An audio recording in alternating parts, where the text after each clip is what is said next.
In general, the errors in measurements can be broadly classified into two types broadly. So one we call it as systematic errors and other one is random errors.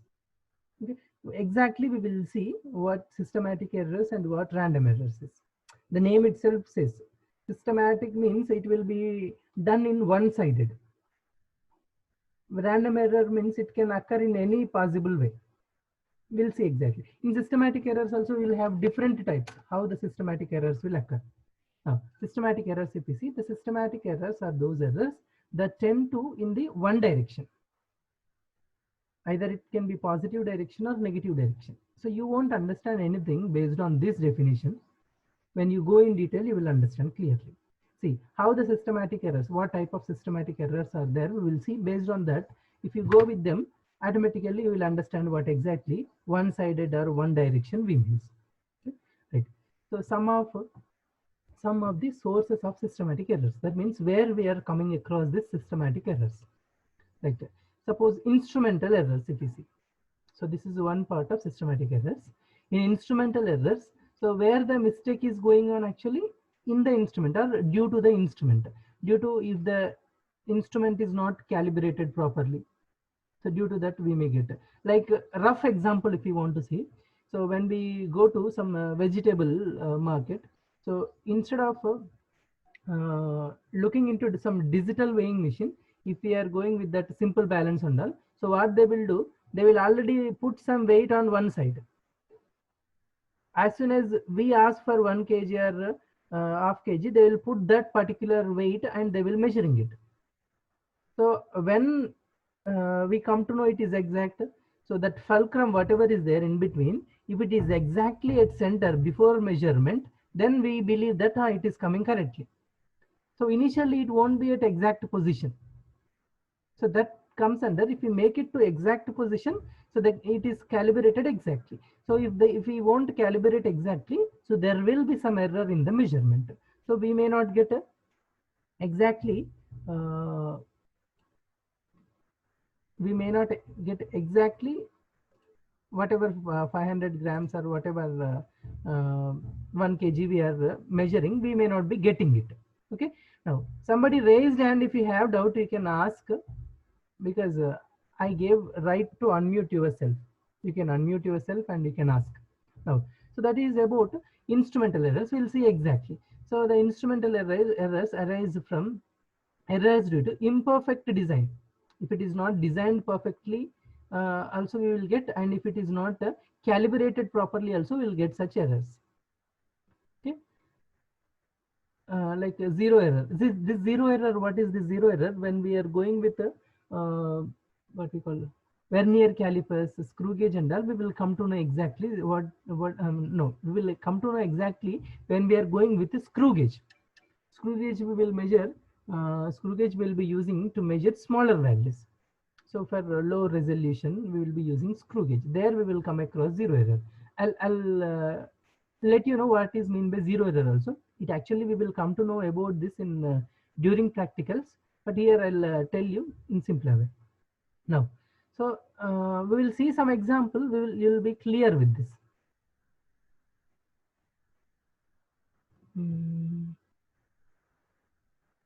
Right. Now, example, if you see, like the temperature graduations of thermometer may be inadequately calibrated. If the thermometer, if it is not exactly calibrated, what happens?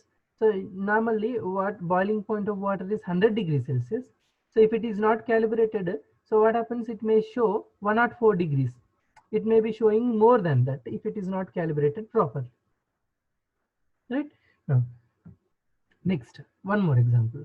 So in vernier calipers, the zero mark of vernier scale may be not coincide with zero mark of the main scale. So here, roughly I will tell, I said I will tell about zero error. Here also it is coming. So what happens? In vernier calipers, we will be having two scales. Based on two scales, we will be writing our reading. So when we are noting down reading from vernier calipers, there will be two zero markings will be there on vernier calipers. So means like two scales will be there, and two scales will be having two zero marks. Vernier scale and main scale. If they both coincide exactly, we will get reading exactly. If we don't if those are not coinciding, so we may get some error in the measurement. So that is what it says. Okay, so like we will be having our scale, our scale normal 15 centimeter scale. Starting we will have 0. If that 0 is marked exactly, so we can measure easily. If it is not marked properly, or if it is stored up, we may not get the result exactly. Like that is also covered in the third example. See, an ordinary meter scale may be worn off at one end. If it is worn off at one end, suppose it has to start from 0. If it is starting from 1, if you measure, what happens? 1 centimeter value we will get less in actual measurement if you don't see that 0 is broken, right? So in such measurement, what happens if you measure by using this only? We will take this ordinary scale example so that you will understand clearly. In ordinary scale example, what happens is we will be taking that scale, and from 0 part it is broken, and up to 1 it is broken, and we are measuring it. When we measure particular length, like example, I'll write over here. Just see, if we measure some 5 point, oh, it is coming blue color. Wait a minute, I will go back to this. Suppose if we are measuring 5.5 centimeters, I have to measure. Already it is broken, so 1 centimeter it will come extra. Instead of 5.5 centimeter length object, it will be showing 6.5 centimeters, because already 1 centimeter has broken up. It is worn up 0 part, it is broken up, so it will show 6.5. If I measure some 10.6 centimeters object, what happens? It will go to the measurement will show us as 11.6 centimeters, right? So what is happening? Whatever measurements we are making, all those are moving towards one side. 1 centimeter is increased. That means it is moving towards the positive side. But give an example. If we take some other example, it may move towards the left side also, depending on the instrument which we are using. So all the measurements which we are making with the Voronov scale, so all the measurements are moving towards one direction, that is positive side, right? So this is how systematically it will take place. So there won't be any small change. If it is Voronov 1 centimeter, all the distances whatever we are getting, it will be increased by 1 centimeter only. Okay? So systematically in one direction, positive side, it will be changing. So such an error we are calling it a systematic error. The same case in case of these also. If here it is showing 4 degrees Celsius extra, if we do it for some other measurement also, it will show 4 degrees Celsius extra only. So this is happening in case of instruments, whatever we are using. Either it may be thermometer or vernier calipers, or it may be screw gauge, or it may be ordinary meter scale. If there is a small minor mistake in that calibration of the scale whichever we are using, or instrument whichever we are using, so automatically what happens, there will be systematically error is increasing in one direction. This is one part of the error, instrumental error. So we have some other error also in same systematic error, so we'll go with that, right? So that is imperfections in experimental technique or procedure, right? Like if we don't do the experiment perfectly, or if we are whatever steps has to be followed in the making of measurement, if we don't follow the procedure exactly, so we may not get exact result. How exactly, we will see here. So determine temperature of human body. So what we do generally, so to determine temperature of human body, normally thermometer, if we go to doctor, if the doctor usually he will clean the thermometer, obviously. If he won't clean, we won't allow them to keep in our mouth. So what happens, he will clean the thermometer with the help of some warm water. Then he will, if we are getting fever, so what he will be doing, that thermometer will be put into our mouth, then it will be checked. So what in case of children, small children, like whatever you see on screen, for such a small children, they'll take the thermometer and they'll put in at armpits, right? Here they'll be putting it. So then what I wanted to say here is, when we take the thermometer into our mouth, the temperature whatever it is shown, and whatever temperature it is showing when it is kept, one second. Now, whatever temperature it is showing when it is kept under armpits, so the temperatures may be different. Exact the temperatures, whatever we are getting when we kept it into our mouth, that will be more accurate than the second one. See, uh, so that is what armpit will have always give a temperature lower than the actual value of human body temperature. But so for small children, anyhow, children we cannot do the formal one. So obviously we will go with the lateral one only. Okay, there we don't have alternate, we will do that. But if we have alternate, we cannot go for that, because if you go for that, we will be getting lower um, temperature values, right? We may not be getting accurately. So that is how where imperfections in the technique is going on. Imperfections in the technique, right? Now, next. Next one is personal errors. Personal errors means you can answer it. Personal errors, you can answer it. Like when we are doing experiment, if we make some mistake while reading the while noting down the reading under, like if we do some people you might have seen voltmeter and ammeter while doing electric current experiments in the class 10. In ammeter we have to look exactly perpendicular to the scale. If we look it from side, so the needle may fall into some other before value or after value, so we may not be getting exact reading. So there it comes to personal errors, like individual bias. When we are doing the experiment, if we disturb little bit, or lack of a proper setting of apparatus, if somewhere if we lose the connections and all, okay, and carelessness, what happens is sir will not do anything, means he won't look at us, so we can take however we want. If we think in that way also, it may go off. If we do it carefully, if we do it carefully, this error may not occur. Okay, so observations without observing proper precautions. So some precautions will be there for each and every experiment. If you don't follow them also, we may going up with some error. So all these comes under our personal errors. Okay. Next example also it is given here. If you hold your head a bit too far to the right while reading the position of the needle on the scale, whatever I said about ammeter or voltmeter, if you look it from side, so what happens, the needle, whatever pointing here, it may pointing little after or little before. So what happens, due to that, we will get some error in actual measurement. So total overall result also, it will be affected, right? So that is about personal errors. Next, how these systematic errors can be minimized. See, in exam, if they ask, so what they will ask in 2 marks question is, this chapter weightage is 2 marks only, already you know that. What they will ask in 2 marks question is, what are systematic errors and how can it be minimized?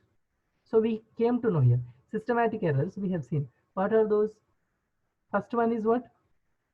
Instrumental errors. Next, imperfections due to experimental technique or procedure.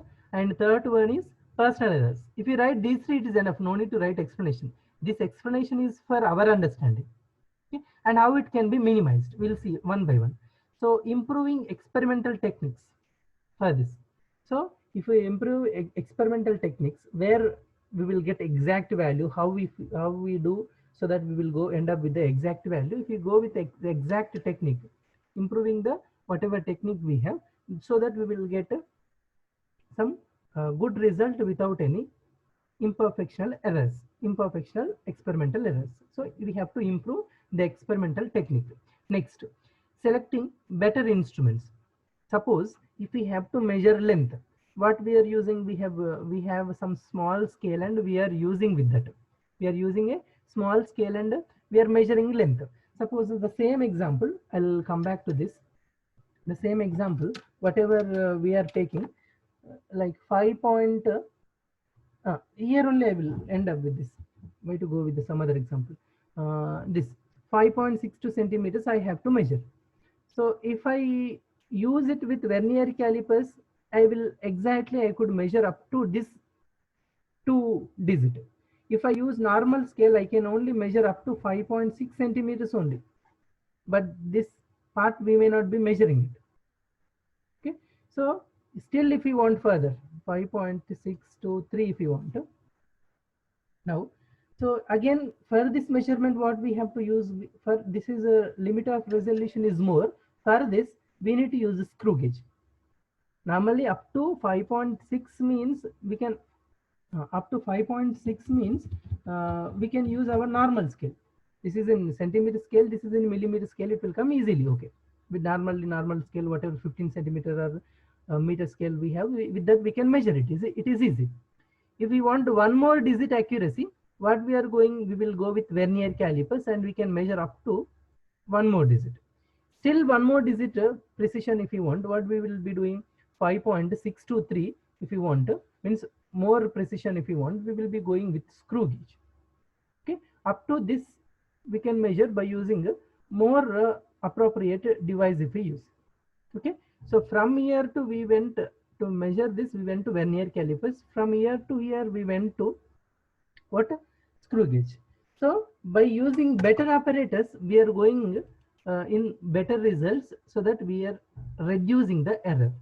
Okay, so selecting better instrument, we can reduce systematic errors. And the last one is removing personal bias as far as possible. Personal bias means whatever negligence we are making, okay, whatever carelessness we are showing while doing the experiment. Okay? So all those, if we measure, all those uh, if we are able to remove all those personal errors, automatically we will end up with a good result. Okay, and here in personal errors, one more thing I said, when we are measuring, these precautions will be said when the experiment is doing on. Suppose if you are in a lab, if you are performing some experiment, your teacher will, your sir will, or your ma'am will intimate you what mistakes you should not make, what precautions has to be taken. If you follow them, you will end up with the exact results. Okay, so that is how we minimize the systematic errors. And what are the systematic errors and how it can be minimized, we have seen. And we have one more part in this, that is random errors. Okay, so we will go with that. If this is clear, let me know if it is clear or not.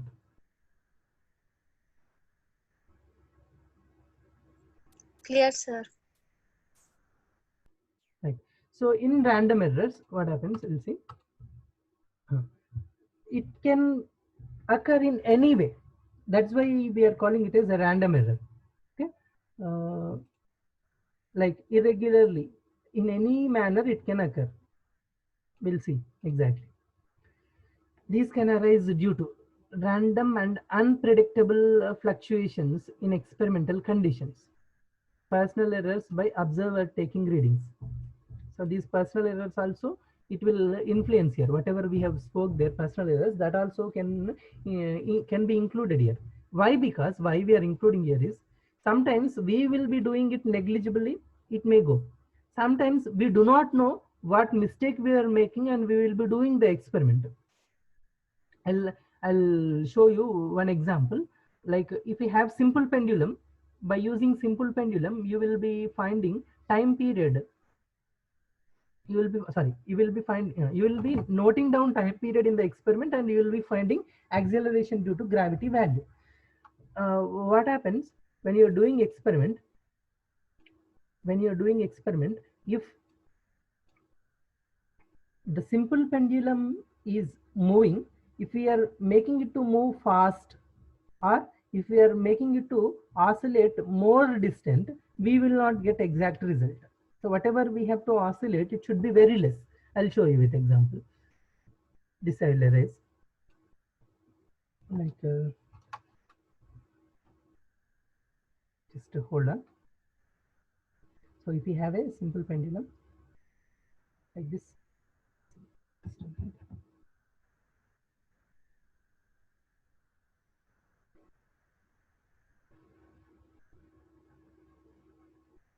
this I am fixing for a fixed support, a thread, the help of a thread I have taken a simple pendulum. Now So what happens if we are making it to oscillate? If we pull it here and leave it, what happens? It will come from here and it will oscillate like this. So whatever oscillations are taking place in this, those oscillations, this should be very less. Like this part should be very less. The displacement I'm speaking about. So displacement should be very less. So we should not oscillate this much. We should oscillate very less. Instead of that, what we have to do, we have to oscillate a little bit. From here only we have to leave and it will come. Of course, it will come oscillations how many we want. We usually will be doing it for 20 oscillations, easily 20 it will come. So if we make smaller displacement here, whatever angle it is forming over here, whatever angle it is forming, this angle will be very less. So for smaller angles only we will be deriving when we are deriving for time period of simple pendulum. That's the reason this oscillation should be very less when we are doing simple pendulum experiment. Okay. Now we will come back to our slides. Like so the personal errors, like whatever we have speaking about simple pendulum, that we do not know that this much only we have to do. What the people will be generally doing, they'll be so excited in intermediate level when as soon as they get equipment, so they will pull this up to here and they'll leave. So as if they are playing with that. So that should not be done. So they will be instructed to do the displacement this much only, so that we will be end up with a good result, right? So that personal error, we do not know it actually. If the teacher won't tell it, so we will be making the oscillation more. So then we will not be ending up with the 9.8, we will end up with some different value. So that personal error, this is personal error only, but we do not know it. That's the reason it is going into random error part. Okay, and experimental conditions means some experiments, like if we are doing some resistance measurement experiment, resistance will be depending on temperature. If we don't concentrate on temperature, if we are doing at some high temperature and all, so the experimental procedure will be altered and we may not be ending up with the exact result. So that experimental conditions also we have to look for, and personal errors also, whatever are going on randomly, so those are also has to be looked. Okay, so these are all coming randomly, which we are not expecting actually. This we won't remember actually, like resistance depends on temperature and we are at high temperature and we are doing it. Normally we will, whatever experiment is there, whatever procedure is there, we will be following it. We may not be going with exact experimental conditions usually. So that has to be think of when we are getting error in actual value, right?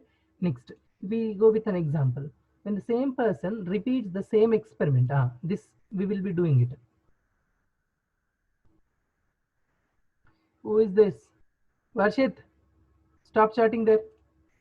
Now, so when the same person repeats the same observation, it is very likely that he may get different readings every time. So this happens when we are doing screw gauge or vernier calipers experiment intermediate level. Like when we are doing it, sometimes we will get to 2.63 centimeters. Then next, immediately if you do it again, you will get 2.64 or 2.62, 2.61. So the uncertain digit will be different. Okay, that's the reason we call it as uncertain. So to avoid this, what we do generally is we will be taking average of it, so that we will end up with some average value. One more thing, we come across some theoretical value or true value previously. Some theoretical value or true value we said. So what does theoretical value or true value means? What is exact value of that reading measurement is that is what. So if they don't give theoretical or true value, what we do is we will be doing like this. Repeatedly we will do experiment. Whatever values we get, average of that we take. That is, we consider it as true value, mean value. Okay, that will come when we are analyzing these errors. Next topic will be there, analysis of errors. There we will come across exactly. Next, least count error. This one actually will understand exactly when we do experiment only. Here I will tell roughly whatever meter scale we have. When we are having meter scale, so in meter scale we will have small gaps, the gap between the small lines whatever are there, those two small lines gap we call it as millimeter, right? Now, so that means by using that small scale, we can measure up to smallest value millimeter. Less than that we cannot measure it, right? So less than that we cannot measure. So the least measurement, whatever can be measured by using any instrument, we call it as least count. If we don't take that least count properly, so there comes a least count error.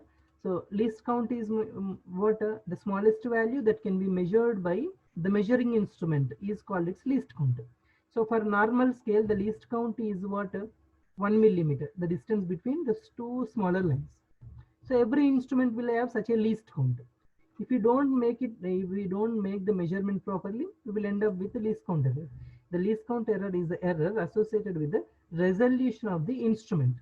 Now, resolution of the instrument means, just now I spoke about one example with normal scale, screw, vernier calipers and screw gauge.